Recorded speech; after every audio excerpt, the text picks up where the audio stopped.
ভারতের ২৬টি বিরোধী দলের জোট ইন্ডিয়া ক্ষমতায় গেলে বাইরে থেকে সমর্থন দেওয়ার কথা জানিয়েছেন পশ্চিমবঙ্গের মুখ্যমন্ত্রী মমতা ব্যানার্জি।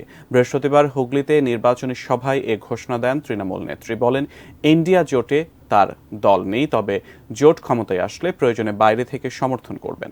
পাশাপাশি বিজেপিকে কটাক্ষ করতেও ছাড়েননি মমতা। বলেছেন, বিজেপির নেতারা নিজেরা দেশের টাকা লুট করছে, চোর ডাকাতদের নির্লজ্জভাবে আড়াল করার চেষ্টা করছে।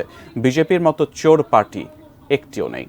পশ্চিমবঙ্গে নাগরিকত্ব আইন কার্যকর করতে দেবেন না বলে আবারও দৃঢ় প্রত্যয় ব্যক্ত করেন মমতা ব্যানার্জি।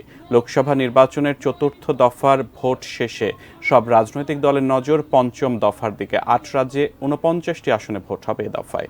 আর সেই দফার ভোটের প্রচারে ব্যস্ত প্রধান দুই রাজনৈতিক দল তৃণমূল ও বিজেপি।